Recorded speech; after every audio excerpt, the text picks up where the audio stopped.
Bapak, perkenalkan nama saya Dr. Nisrina yang berjaga pada klinik di siang hari ini. Di sini saya akan melakukan injeksi sesuai dengan pemesanan dari dokter sebelumnya Bapak, di mana untuk injeksi kali ini ada 4, yaitu ada injeksi intravena, lalu intradermal, lalu ada subkutis, dan juga nanti ada melalui intramuskular, di mana untuk alat-alat yang akan digunakan diantaranya adalah spatnya. Untuk spad sendiri nanti ada yang berukuran 23 dan 25. Lalu selain dari spad kita akan menggunakan dari alkohol one swab untuk membersihkan. Lalu nanti kita menggunakan tourniquetnya untuk mempermudah saat melakukan intravena. Dan juga nanti kita menggunakan vial untuk tabung cairan yang akan diinjeksikan kepada Bapak. Kiranya seperti itu, apakah Bapak berkenan dan bersedia? Baik, apabila Bapak bersedia, saya akan mencuci tangan saya terlebih dahulu dan Bapak bisa bersiap-siap di tempat tidur dan kursi. Sebelum melakukan pemeriksaan, saya akan melakukan cuci tangan terlebih dahulu dengan standar WHO menggunakan sekitar waktu 40 hingga 60 detik. Yang pertama adalah menyalakan keran terlebih dahulu, dan nyalakan, lalu menggunakan sabun 3-5 cc. Yang pertama adalah bagian punggung tangan dengan 8 hitungan 1, 2, 3, 4, 5, 6, 7, 8 1, 2, 3, 4, 5, 6, 7, 8. Lalu ke telapak tangan 1, 2, 3, 4, 5, 6, 7, 8. Selanjutnya adalah gerakan mengunci 1, 2, 3, 4, 5, 6, 7, 8 1, 2, 3, 4, 5, 6, 7, 8. Ke jempol 1, 2, 3, 4, 5, 6, 7, 8 1, 2, 3, 4, 5, 6, 7, 8. Selanjutnya adalah gerakan memutar kuku untuk membersihkan bagian kuku 1, 2, 3, 4, 5, 6, 7, 8 1, 2, 3, 4, 5, 6, 7, 8. Cuci tangan sudah selesai. Selanjutnya adalah membilas. Mengeringkan menggunakan kain handuk 1 kali pakai atau bisa juga menggunakan tisu. Dan mematikan keran menggunakan handuk. Baik, cuci tangan telah selesai.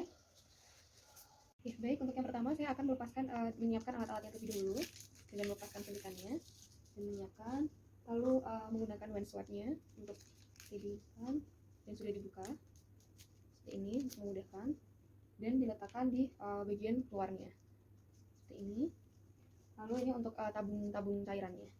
Baik, setelah menyiapkan semua bahannya, kita akan melakukan aspirasi dari cairannya, masukkan ke botolnya, lalu ditarik. Jangan sampai ada udara seperti ini. Baik, apabila sudah, dipasangkan lagi jarumnya menggunakan 1 tangan untuk menutupnya. Lalu kita membersihkan bagian dari lengan pasiennya dari dalam ke luar. Dimasukkan ke tempat sampah, lalu kita melakukan penyuntikan secara intradermal. Bismillahirrahmanirrahim. Seperti ini. Lalu kita masukkan cairannya pelan-pelan. Baik, kita angkat sampai timbul adanya indurasi, lalu nanti kita tutup dengan hansaplastnya.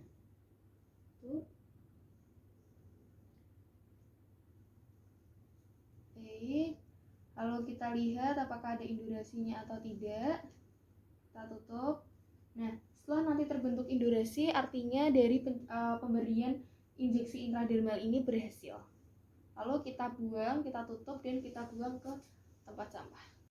Baik, untuk yang selanjutnya adalah injeksi dari intravena, di mana untuk intravena sama, kita harus memasukkan cairannya terlebih dahulu, diaspirasikan cairannya menggunakan 1 tangan, dan jangan sampai ada udara. Tarik secara perlahan, tarik. Bila ada udara, nanti biasanya seperti diketuk-ketukan dari spatnya. Lalu kita tutup menggunakan 1 tangan seperti ini, dan kita persiapkan dari pasiennya. Untuk pasien sini nanti kita menggunakan area dari vena mediana cubitis. Jadi kita pastikan vena mediana cubitinya. Setelah kita sudah yakin, kita pasangkan turniketnya. Permisi ya Pak, saya izin untuk memasangkan turniketnya. Bila nanti kurang nyaman bisa disampaikan apakah terlalu kencang Pak. Baik, apabila tidak, saya akan melakukan pembersihan lebih dahulu ya Pak. Bismillahirrahmanirrahim. Permisi. Buang. Lalu kita melakukan injeksi, di mana untuk injeksi intravena itu nanti sudutnya adalah sudut kurang dari 25 derajat dan arah jarumnya mengarah ke atas, kurang dari 25 derajat, kurang lebih seperti ini. Lalu bedanya adalah apabila intravena kita pastikan lebih dahulu ini sudah tepat pada venanya dengan cara mengaspirasi sedikit, menarik sedikit dari jarum dari spatnya, dan kita lihat apakah ada darah yang terhisap. Apabila sudah ada darah, artinya sudah betul di vena, dan kita masukkan cairannya secara perlahan kita lepaskan dari turniketnya ini, lalu kita lepaskan dari turniketnya, kita tutup lagi. Baik, jika sudah dilepaskan nanti kita pasangkan hensaplas. Dan untuk injeksi dari intravena telah selesai. Baik, untuk yang selanjutnya adalah injeksi dari intrasubkutan. Sama, kita harus aspirasikan cairannya terlebih dahulu. Kita masukkan cairannya ke dalam spatnya secara tegak lurus dan jangan sampai ada udaranya. Ini secara perlahan.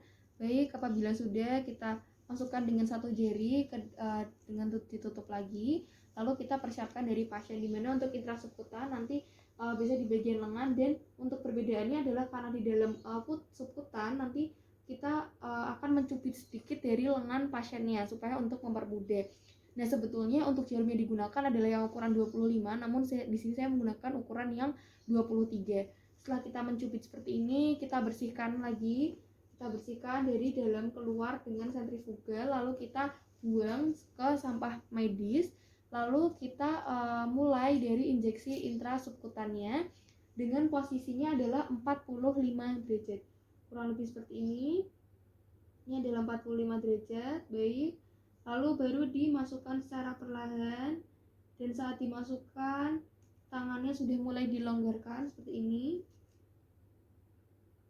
Baik, apabila sudah 45 derajat, kita tutup kembali spatnya. Kita tutup kembali, kita buang ke tempat sampah, lalu kita pasangkan hensaplas. Baik Bapak, untuk pemeriksaan sudah selesai, terima kasih. Baik, untuk yang selanjutnya adalah untuk injeksi bagian intramuskularnya. Sama seperti yang awal, kita akan melakukan aspirasi pada cairannya terlebih dahulu. Kita tarik seperti ini. Baik, apabila sudah, kita tutup kembali dengan satu tangan. Seperti ini, kita tutup kembali, tertutup seperti ini sambil kita mempersiapkan pasien. Untuk intramuskular nanti yang bisa di bagian daerah gluteal atau bokong dan juga bisa di daerah lengan. Nah, untuk yang permudah, untuk yang daerah lengan sendiri kita cari terlebih dahulu untuk prosesus akromionnya. Jadi untuk proses akromionnya ada di sini. Lalu 2 sampai 3 jari dari akromionnya, kurang lebih seperti ini. Dan untuk mempermudah kita mencari bagian ototnya, kita akan tekan atau cubit seperti ini untuk mencari ototnya itu ada di bagian mana. Nah, setelah kita tekan, nanti kita akan disinfeksi, baru nanti kulitnya itu seperti direnggangkan untuk mempermudah injeksinya. Jadi yang pertama tadi kita cubit terlebih dahulu, lalu kita disinfeksi terlebih dahulu dengan alkohol swab dari dalam keluar. Baik, ditunggu hingga kering. Setelah itu kita regangkan seperti ini. Kita regangkan menggunakan tangan yang tidak dominan, kita regangkan untuk mempermudah. Lalu untuk injeksi dari intramuskular nanti akan menggunakan sudut 90 derajat atau tegak lurus. Jadi seperti ini 90 derajat, kita luruskan dan meminta pasien untuk rileks.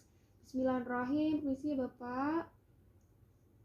Masukkan sampai jarumnya itu habis. Seperti ini sampai jarumnya itu habis. Terlihat.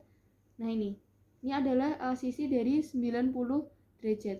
Setelah itu kita cabut, alhamdulillahirrahmanirrahim. Lalu kita tutup dengan tutupnya dengan satu tangan juga seperti ini. Lalu kita buang dan kita pok-pok atau seperti dipok-pok seperti ini. Sudah Pak, untuk untuk injeksi sudah selesai. Bapak, untuk seluruh injeksi telah selesai. Terima kasih atas kerjasamanya. Bila nanti ada keluhan bisa kembali lagi ke sini. Apakah ada yang mau ditanyakan lagi? Baik, jika sudah tidak ada, terima kasih. Wassalamualaikum warahmatullahi wabarakatuh. Silakan pulang. Lalu kita buang seluruh sampah yang sudah dipakai ke bagian sampah medisnya. Sekian, terima kasih.